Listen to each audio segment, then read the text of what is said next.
ওরে আজরাইল ফরমান রে ধর ধর হুকুম করার সঙ্গে সঙ্গে আজরাইল সামরা করিয়া গুসা করিয়া মুখের ভিতরে হাত ঢুকাইয়া রুহের মধ্যে এমন ভাবে খপ করিয়া থাবা মারিয়া এমন জোরে টান মারবে কলিজার নারী বুড়িগুলো টাস টাস করে সেরিয়া ফালাবে।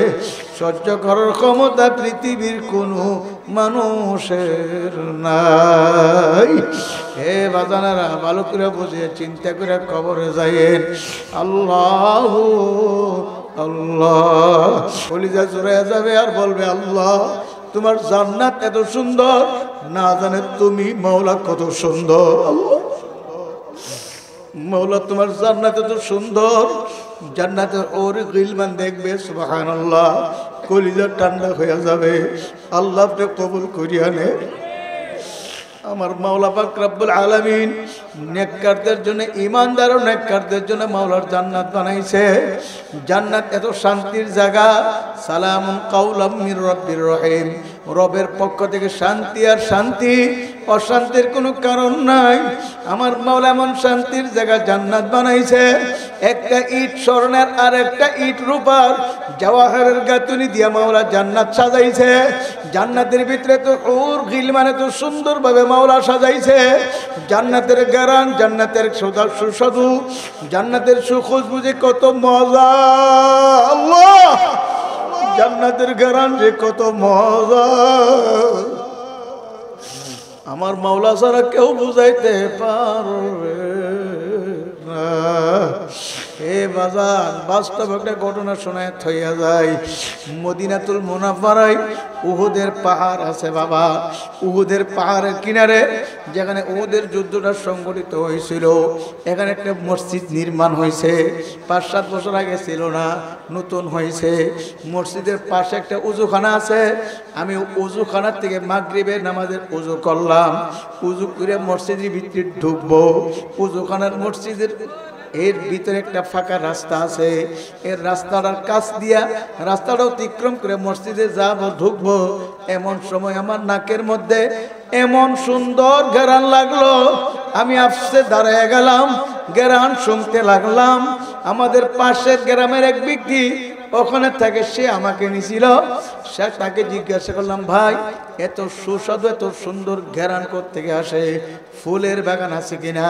তিনি বলে, হুজুর না, দুনিয়ার কোনো ফুলের বাগান না, জান্নাতের বাগানের ঘেরান আসে। সুবহানাল্লাহ। হুজুর সাইয়্যিদুশ শুহাদা হযরত আমির হামজা রাদিয়াল্লাহু তাআলা আনহু ৭০ জন সাহাবী নিয়ে যে কবরে ঘুমায়া রইছে, এই কবর থেকে ঘেরান পাওয়া যায়। সুবহানাল্লাহ। হুজুর রাত্রে যত গভীর হইবে তত ঘেরান বাড়তে থাকবে। হুজুর রাত্রে ৩টা-৪টার সময় সাথে দাঁড়াইলে এমন ঘেরান পাওয়া যায়, হুজুর মনের মানে রাখা যায় না। আল্লাহ আল্লাহ।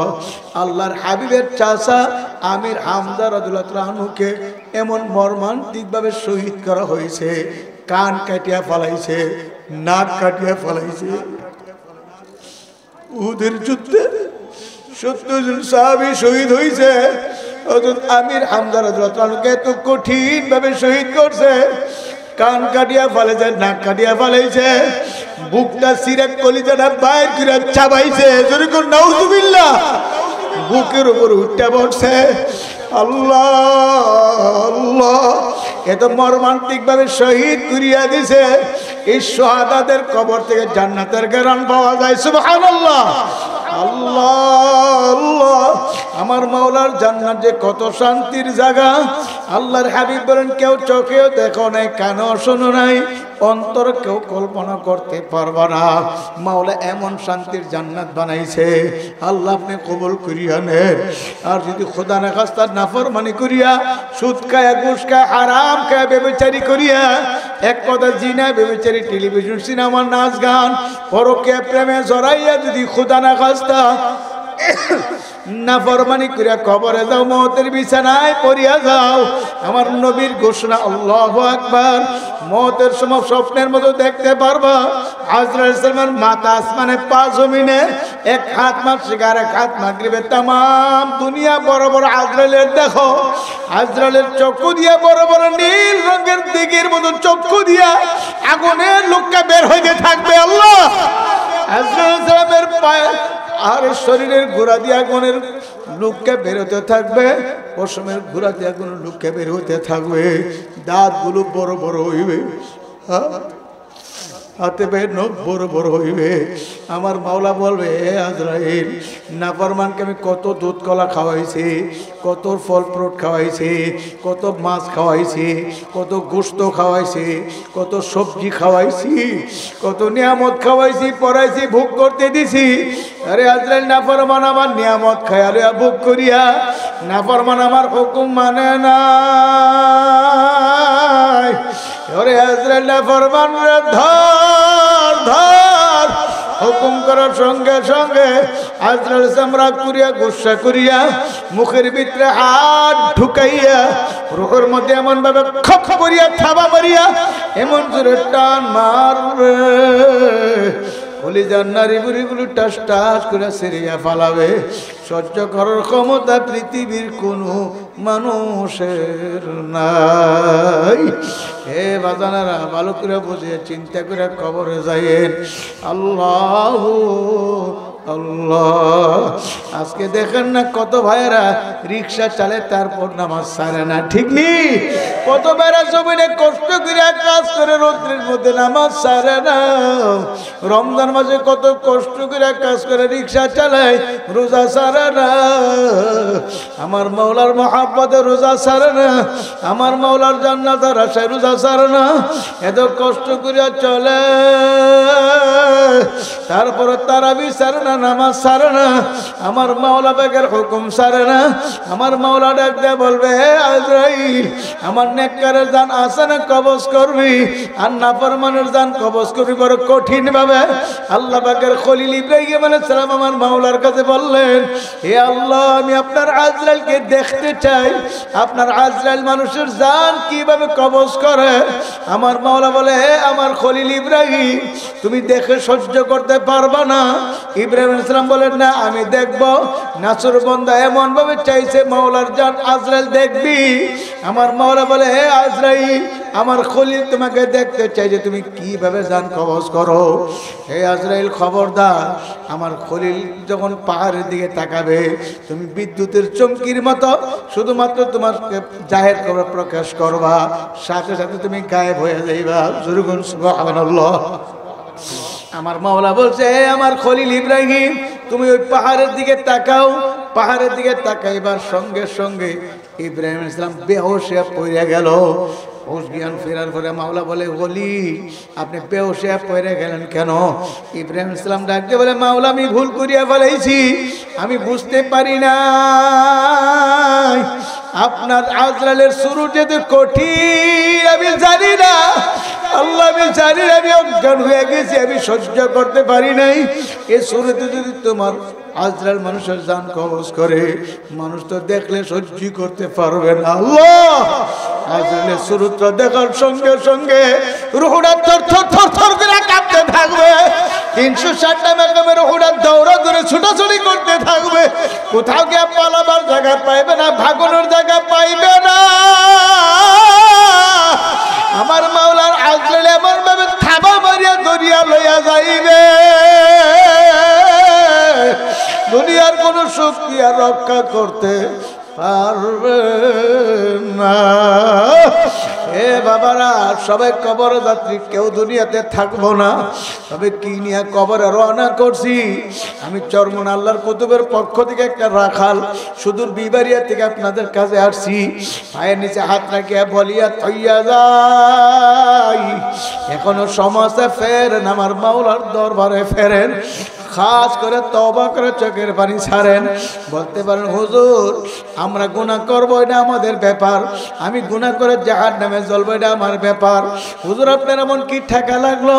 আপনি কেন আমার হাতে ধরতে ব্যস্ত হয়ে গেলেন? বাবারে, আপনার বিচার আপনার কাছে রেখা যায়। আমার ব্যস্ততার কোনো ঠেকানা নাই। তবে বাবা আপনার বিচার আপনার কাছে রাখলাম, নদীর পার বা পুকুরের পার দিয়ে যদি হাঁটিয়ে যান, যদি একটা দেখেন ছোট্ট শিশু বাচ্চা একা একা পানি নিয়ে নদীর গাড়ে পানির গাড়ে খেলতে আছে, বাচ্চার সঙ্গে অন্য কোনো মানুষ নেই, বুঝের মানুষ, বাচ্চারা একা একা পানি নিয়ে খেলতেছে, বাচ্চা সাঁতার জানে না।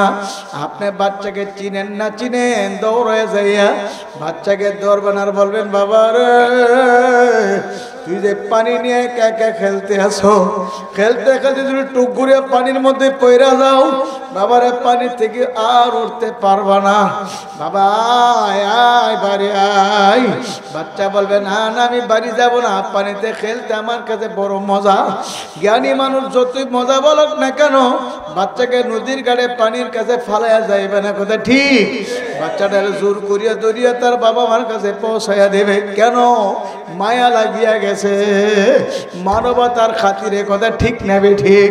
এ বাবারা, যাদের মধ্যে জ্ঞান আছে, বুদ্ধি আছে, মানবতা আছে, আপনার ভিতরে আপনার কাছে রেখা যায়। আমরা ওলামায়ে কেরাম কোরআন সুন্নাহ অনুযায়ী দেখতে আছি, আমার মাওলার কত বান্দা বান্দি সুদের গুনাহ, ঘুষের গুনাহ, হারামের গুনাহ কইরা, বেপরদার গুনাহ, টেলিভিশন সিনেমা নাচ গানের গুনাহ করিয়া, দাড়ি কামানোর বেনামাজির গুনাহ করিয়া, নাফরমান গুনাহগার মওতের বিছানায় জাহান্নামের কিনারায় বসিয়া খেলে। আমার মাওলার আজরাইল পিছনে হাত পেতে দাঁড়িয়ে রয়েছে, যখন মাওলা ডাক দিয়ে বলবে, ওরে আজরাইল নাফরমান রে ধর ধর, হুকুম করার সঙ্গে সঙ্গে এমনি যখন খপ করে ধরিয়া পালাবে, আর এমনি যদি ঘুম করে জাহান্নামে পইরা যাও, আর তো জাহান্নাম থেকে উঠতে পারবা না। আজকে আমার আপনার দিল নরম হয় না, চোখের পানি আসে না? আল্লাহর ওলিদের জীবনী পড়ে দেখবেন, আল্লাহর ওলিদের জীবনে নামাজ কোনোদিন কাজা হয় নাই। চরমনার ইসহাক রহমাতুল্লাহর ঘটনা শুনছি, জিন্দিগিতে কোনোদিন বালে ঘর পড়তে গেতে গেলে রাগ পর্যন্ত এক ওয়াক্ত নামাজও কাজা হয় নাই, যেরকম সুবহানাল্লাহ। এমনকি নামাজের জামাত পর্যন্ত ছুটে নাই। ইসহাক রাহমাতুল্লাহ আলাইহি সফর থেকে বাড়ি যাইয়া ছেলে মেয়েদেরকে নিয়ে কি দস্তরখানে খাইতে বসতেন। একদিন জোহর নামাজের পরে খানার জন্য আল্লাহর কত ছেলে মেয়েদের কিনে বসলো খানার জন্য, কিন্তু খানা আসতে দেরি হইতে আছে। হুজুর বলল, বাবারা তোমরা বসো, দেখি তোমার আম্মাদান কেন দেরি করতে আছে। হুজুর হাঁটতে হাঁটতে পাকঘরের দরজার সামনে আসে, তারা দেখে হুজুরের বিবি চুলার আগুনের দিকে ছায়া ছায়া কান্দে। হুজুর ডাক দিয়ে বলে, বিবি আপনি কান্দেন কেন? লাকড়ি চুলা পাক করতে কষ্ট, এজন্য কান্দেন নাকি? হুজুরের বিবি বলছিল, হুজুর লাকড়ি চুলা পাক করতে কষ্টের জন্য কান্দি না, আমি কান্দি আগুনের দিকে তাকাইয়া। এই দুনিয়ার আগুন এত শক্ত, এত মজবুত আগুন, এই দুনিয়ার সামান্য আগুনের ভিতরে একটা মজবুত শক্ত লাকড়ি ঢুকাইছি, বরাক বাঁশের ঘোড়া। এত শক্ত লাকড়িকে ঠাস ঠাস করে ফুরাইয়া, লাকড়ির গাছগুলো ঠাস ঠাস করে ফাড়াইয়া ফালাইলো, লাকড়িকে আগুন দা পুরা ছাই করিয়া ফালাইলো।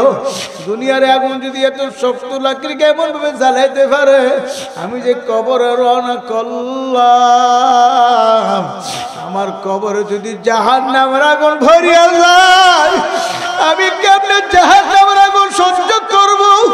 এই জাহান্নামের ভয়ে আমি কান্দি, জাহান্নামের আগুন সহ্য করতে পারবো না। আল্লাহর কতবে বিবির গলা ধরে কান্দে, বিবি ও স্বামীর গলা ধরে কান্দে, আর বলে, ওরে আমার মাওলারা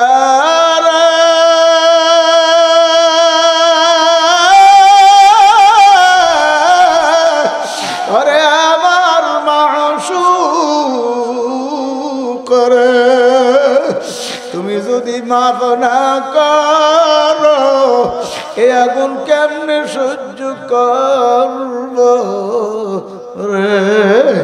ওরে আমার মাওলারা,